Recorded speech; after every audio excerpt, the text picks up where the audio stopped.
नमस्कार दोस्तों, मेरा नाम है सोनू। आज का हमारा जो वीडियो है इसमें हम इनपुट आउटपुट डिवाइस से रिलेटेड कुछ प्रश्न करेंगे जो कि आपके कॉम्पिटिटिव एग्जाम्स में पूछे जाते हैं। चलिए शुरू करते हैं इस वीडियो को बिना ज़्यादा समय लिए। तो सबसे पहला सवाल है, निम्न में से कौन सी एक यंत्र सामग्री नहीं है, यानी कि इनमें से कौन सा है जो कि एक हार्डवेयर नहीं है। ठीक है, तो प्रिंटर क्या है, वो भी एक हार्डवेयर कंपोनेंट है, एक आउटपुट डिवाइस है। कीबोर्ड एक इनपुट डिवाइस है जो कि एक हार्डवेयर है। माउस भी एक हार्डवेयर है, एक इनपुट डिवाइस है। इसके अलावा जो ऑप्शन डी है यहाँ पर आपका सही है, प्रचालन तंत्र। प्रचालन तंत्र को इंग्लिश में हम ऑपरेटिंग सिस्टम कहते हैं। तो ऑपरेटिंग सिस्टम क्या है, ये एक सिस्टम सॉफ्टवेयर है, ये हार्डवेयर नहीं है।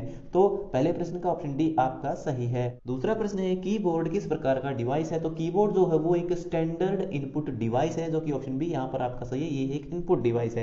तीसरा प्रश्न है, आउटपुट डिवाइसेस संभव बनाते हैं, यानी कि जो आउटपुट डिवाइस होते हैं उससे हम क्या कर सकते हैं। तो इस प्रश्न का जो सही उत्तर है वो है ऑप्शन ए, डेटा को देखना या फिर प्रिंट करना। आउटपुट डिवाइसेस जैसे कि आपकी मॉनिटर की जो स्क्रीन होती है, कंप्यूटर की जो स्क्रीन जो डिस्प्ले होती है, उससे हम जो हमारा आउटपुट होता है डॉक्यूमेंट का उसको देख सकते हैं। और जो हमारा प्रिंट होता है, प्रिंटर होता है, उसके माध्यम से हम डेटा को जो आउटपुट के रूप में, प्रिंट के रूप में भी निकाल सकते हैं। तो देखना और प्रिंट करना, ये दोनों काम हम कर सकते हैं आउटपुट डिवाइसेस के माध्यम से। चौथा प्रश्न है, डॉक्यूमेंट की हार्ड कॉपी तैयार की जाती है। तो डॉक्यूमेंट की हार्ड कॉपी आप किस तरह से तैयार कर सकते हैं, तो वो हम प्रिंटर के माध्यम से कर सकते हैं। क्योंकि हमारे कंप्यूटर के अंदर जो भी फाइल हम तैयार करते हैं, तो जो हमें सिर्फ कंप्यूटर में दिखाई देती है, ठीक है, जिसको हम टच नहीं कर सकते, सिर्फ देख सकते हैं, तो वो हमारी क्या होती है, वो हमारी सॉफ्ट कॉपी होती है किसी भी डॉक्यूमेंट की। अगर उसी डॉक्यूमेंट को फॉर एग्जांपल अगर आप कोई पीडीएफ कंप्यूटर में देख रहे हो या मोबाइल में देख रहे हो, तो वो क्या हुआ, आपकी सॉफ्ट कॉपी है। और आप उसी पीडीएफ को जो प्रिंट निकलवा लेते हो, पेज निकलवा लेते हो उसका, तो वो जो पेज होगा वो आपका हार्ड कॉपी डॉक्यूमेंट कहलाएगा। तो डॉक्यूमेंट की हार्ड कॉपी तैयार होती है प्रिंटर से, और जो सॉफ्ट कॉपी डॉक्यूमेंट होते हैं वो आपके कंप्यूटर में दिखाई देते हैं, जो सिर्फ नॉर्मल आउटपुट से जो है बनाए जा सकते हैं। पांचवा प्रश्न है, सॉफ्ट कॉपी एक आउटपुट है तो हार्ड कॉपी क्या है। तो यहां पर मैंने आपको बताया था कि सॉफ्ट कॉपी क्या है। सॉफ्ट कॉपी जो आप सिंपल आउटपुट कुछ भी निकल आपके कंप्यूटर में जो भी आउटपुट निकलता है वो आपका सॉफ्ट कॉपी होता है। जैसे कि आपके कंप्यूटर में आपने कोई वीडियो तैयार किया, आपके कंप्यूटर में आपने कोई इमेज तैयार की, तो वो आपको जो सॉफ्ट कॉपी, क्योंकि सिर्फ आप उसको कंप्यूटर में ही देख पाओगे, ठीक है, फिजिकल रूप से आप उसको टच नहीं कर सकते हो। लेकिन जो हार्ड डॉक्यूमेंट होता है, हार्ड कॉपी होती है, उसको आप प्रिंटर के माध्यम से बाहर निकाल सकते हो और उसे टच भी कर सकते हो। ठीक है, तो सॉफ्ट कॉपी एक आउटपुट है और एक हार्ड कॉपी क्या है, हार्ड कॉपी एक प्रिंटेड आउटपुट है। ठीक है, एक नॉर्मल आउटपुट में और प्रिंटेड आउटपुट में यही फर्क होता है कि नॉर्मल आउटपुट आपका सॉफ्ट कॉपी आउटपुट है और प्रिंटेड आउटपुट आपका जो है एक हार्ड कॉपी आउटपुट है। तो पांचवें प्रश्न का ऑप्शन सी आपका सही है। छठा प्रश्न है, प्रिंटर कितने प्रकार के होते हैं। तो जो प्रिंटर होते हैं वो बेसिकली दो तरह के होते हैं, इंपैक्ट प्रिंटर और नॉन इंपैक्ट प्रिंटर। इंपैक्ट का मतलब होता है कि जब वो प्रिंट करते हैं तो जो उनकी स्ट्राइक पिन होती है जिसके माध्यम से वो प्रिंट करते हैं, ठीक है, तो जो प्रिंट करते हैं तो वो जो प्रिंट करने वाला कुछ भी उसके अंदर कोई भी हेड है, कोई पिन है, तो वो फिजिकल रूप से जो है पेपर को टच होती है। लेकिन जो नॉन इंपैक्ट प्रिंटर होते हैं, नॉन इंपैक्ट का मतलब है कि उसमें पेपर पर किसी प्रकार का इंपैक्ट नहीं। इंपैक्ट का मतलब होता है दबाव डालना, ठीक है। तो जो प्रिंटर जो है किसी भी पेपर को बिना टच किए उस पर प्रिंट निकाल सकते हैं, वो आपके नॉन इंपैक्ट प्रिंटर होते हैं। और जो किसी पेपर पर टच करके प्रिंट निकालते हैं, ठीक है, उसको फिजिकल रूप से टच करते हैं, उनकी जो पिन होती है, स्ट्राइक पिन होती है आपके प्रिंटर के अंदर, तो वो आपके इंपैक्ट प्रिंटर होते हैं। तो प्रिंटर आपको पता चला कि दो तरह के होते हैं, इंपैक्ट और नॉन इंपैक्ट। इंपैक्ट में आपके कौन से हैं, आपके डॉट मैट्रिक्स प्रिंटर, इसके अलावा डेजी व्हील प्रिंटर, ठीक है। आपने कोर्ट में देखा होगा, कहीं कोर्ट में गए तो वहां पे जो टाइपिस्ट होते हैं, ठीक है, तो जो प्रिंटिंग के लिए इस्तेमाल करते हैं, ठीक है, मतलब लिखने के लिए इस्तेमाल जो टाइपिस्ट होते हैं वो आपका इंपैक्ट प्रिंटर होता है। और जो लेजर प्रिंटर होता है जिसमें आपकी फोटो निकलती है, कभी आपने अगर फोटो खिंचवाया है और उसको प्रिंट से निकलवाया है, तो जो फोटो निकालने वाला प्रिंटर होता है वो आपका नॉन इंपैक्ट प्रिंटर होता है। क्योंकि जो पेपर होता है उसके साथ फिजिकल रूप से कुछ भी जो है टच नहीं हो रहा होता है। सातवां प्रश्न है, वर्तमान में चल रहे कीबोर्ड की संख्या रूपी बटनों की संख्या कितनी बार दोहराई गई है। यानी कि आजकल के समय में मार्केट में जितने भी कीबोर्ड आ रहे हैं, तो उनमें जो संख्या रूपी बटन, यानी कि जो नंबर के बटन हैं 0 से लेकर 9 तक के, उनमें, ठीक है, वो कितनी बार दोहराए जाते हैं। तो उनमें जो ये बटन होते हैं ये दो बार जो आपको देखने को मिलती हैं।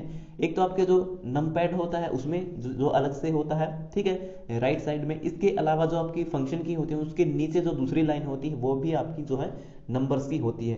तो वर्तमान में जो कीबोर्ड होते हैं उनमें दो बार जो है संख्या रूपी बटन जो है दोहराए जाते हैं। तो सातवें प्रश्न का ऑप्शन बी आपका सही है। इस इमेज में आप देख सकते हो आपका जो कीबोर्ड है वो कुछ इस तरह से दिखाई देता है। उस कीबोर्ड में आप यहाँ पर देखते हैं सबसे ऊपर आपकी फंक्शन की है उसके नीचे जो दूसरी लाइन होती है उसमें आप देख सकते हैं यहाँ पर आपके कुछ नंबर होते हैं 1 2 3 4, ठीक है, 0 तक। इसके बाद एक तो ये हो गए आपके नंबर, और दूसरे नंबर होते हैं यहाँ पर आपके नम पैड पर, ठीक है, जो कि आपको राइट साइड में देखने को मिलते हैं। तो इससे ये इस प्रश्न में यही पूछा गया था कि जो नंबर संख्याएं होती है वो कितनी बार दोहराई जाती हैं।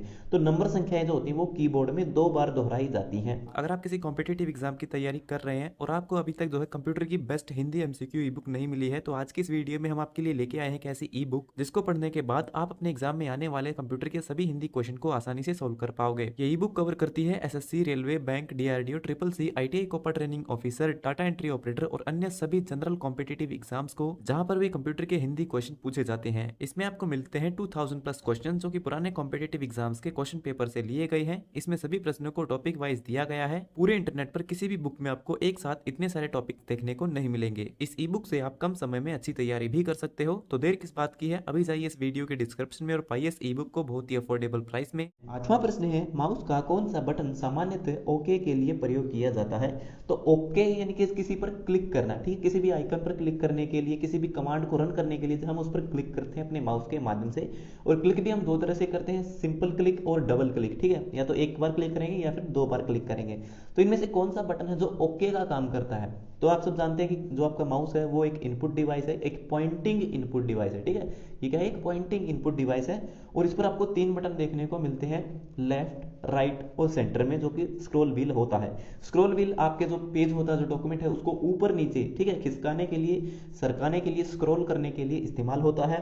इसके अलावा इस पर जो 2 बटन है, राइट और लेफ्ट, ठीक है, तो जो राइट बटन होता है वो किसी भी ऑब्जेक्ट की प्रॉपर्टी को ओपन करने के लिए, ठीक है, किसी ऑब्जेक्ट की प्रॉपर्टी को देखने के लिए इस्तेमाल होता है। वहीं जो लेफ्ट बटन होता है, जिसका हम सबसे ज्यादा बार इस्तेमाल करते हैं क्लिक करने के लिए बार बार, तो वो है जो बटन होता है वह ओके के लिए यूज होता है। क्योंकि ओके में हम क्या करते हैं, किसी फाइल पर जो है कर्सर को ले जाकर हम एंटर प्रेस करते हैं तो वो ओके होता है। तो या तो हम एंटर बटन को प्रेस करें या फिर सीधे ही वहां पर जाकर के माउस से हम लेफ्ट बटन से क्लिक कर सकते हैं।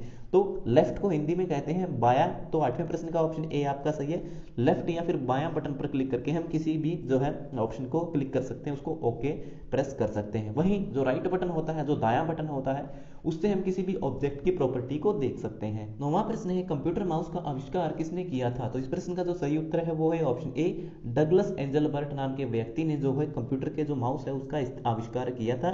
इसके अलावा जो आपका कीबोर्ड है, ठीक है, तो कीबोर्ड जो था वह क्रिस्टोफर लेथम-सोल्स नाम के व्यक्ति ने डेवलप किया था, जो कि ऑप्शन डी है। तो 9वें प्रश्न का ऑप्शन ए आपका सही है। आपका माउस का आविष्कार किया था डगलस एंजलबर्ट ने और कीबोर्ड को बनाया था क्रिस्टोफर लेथम-सोल्स ने। 10वां प्रश्न है, नंबर पैड डायरेक्शनल एरो के रूप में कार्य कराने के लिए आप डैश की दबाते हैं।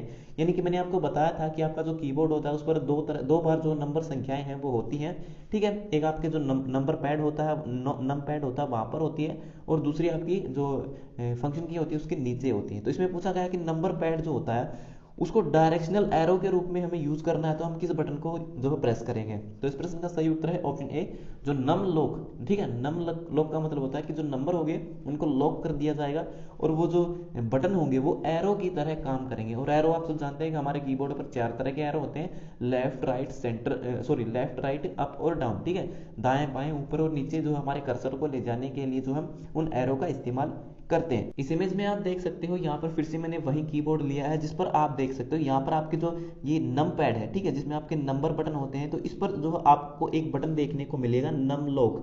जैसे हम इस बटन पर प्रेस करते हैं, ठीक है, तो ये हमारे जो 4 बटन हैं, 4 8 6 और 2, ये बटन क्या करेंगे, एरो की तरह काम करने लगेंगे। लेकिन एरो कहाँ पर है, यहाँ पर आप देख सकते हैं, यहाँ पर 4 बटन एरो के हैं।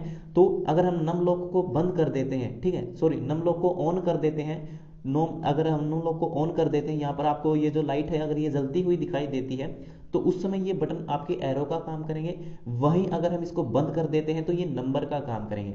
अगर नम लॉक को बटन प्रेस करते हैं तो इससे क्या होता है कि सारे नंबर लॉक हो जाते हैं, ये काम करना बंद कर देते हैं, उस समय ये एरो का काम करते हैं, ठीक है। तो ये हो गए हमारे आज के सभी प्रश्न कंप्लीट। सो वीडियो देखने के लिए धन्यवाद। अगर आपका कोई सवाल है तो आप कमेंट बॉक्स में लिख करके पूछ सकते हो। तो मिलते हैं हमारी अगली वीडियो में, तब तक के लिए नमस्कार।